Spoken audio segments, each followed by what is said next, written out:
Elio guys, and welcome back. In today's old video though, we have the developers notes for MSL for May 2022, and they're bringing in some spice, you guys, so let's go ahead and get right into it here.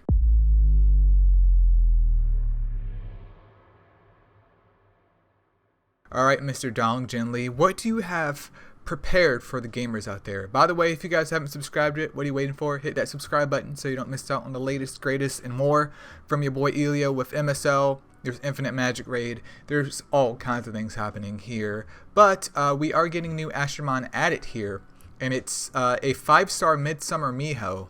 Now that middle Mijo, very interesting is all I can say. But it looks like they're adding in Nat 3 models, or basically Mijo, at least for this example here, as a Nat 5. Very, I would say, interesting. This could either go right or this could either go wrong, in my opinion, because, I mean, we may run into a situation here if this is a continual thing to where we have like basically copies of the same Astromon that are Nat 3s but as Nat 5s. I'm not going to say that this is a bad thing. Honestly, I'm surprised that it's taken them this long to get something like this out here. But also at the same time, it's like, are we going to start seeing copies of freaking like Mowgli? Or are we going to start seeing like a Nat 5 version of Mona? And depending on their skill set, is it going to be like an improvement of what we have prior, or is it going to be something totally different? Because even if it's something totally different, there's not that many skills that they could like trade up or put in for these Astromon without them just being a trophy mon. And what I mean by that is, say for instance, they introduced this Mijo right here, even though I haven't even scrolled down. They introduced her, right? And she has her, her RGB, and she also has her light and dark versions.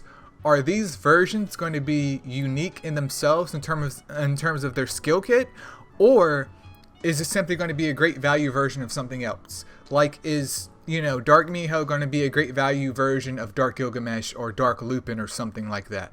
That's the only thing I'm worried about here. I mean, I don't mind them introducing, especially if the Astromon looks different, like a different type of that Astromon, but I'm curious to see how well these will perform with the current amount of Nat 5s that we have in the game already that do specific jobs in themselves.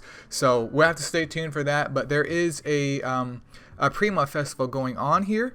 And does it say what time it's going to happen? I don't see any time yet, but a special festival will be held to commemorate the appearance of Midsummer Mijo.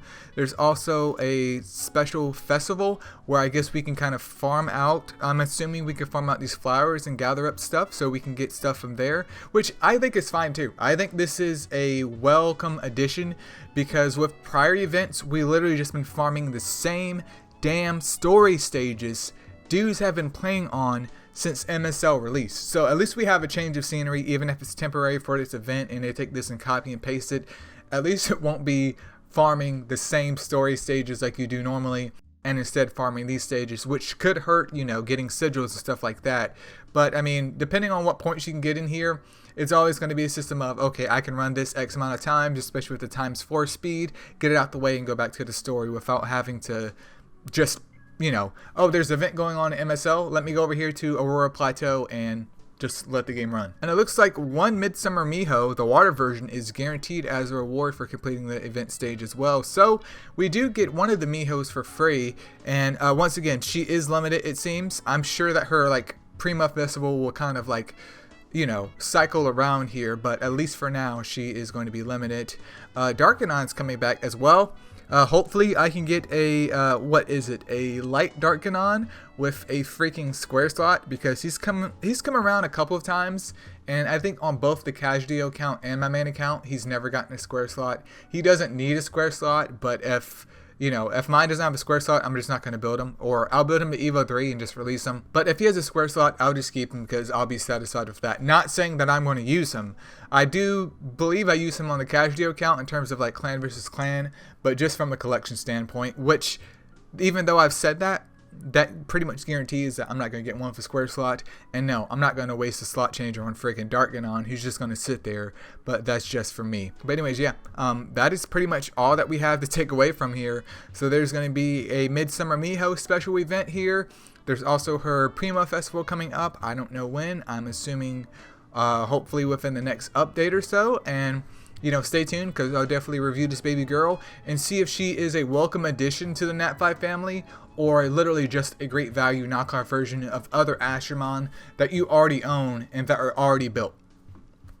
It could go either way, but we'll have to wait until then. But thank you guys so much for watching, and yeah, I'll see you guys in the next one. Peace out.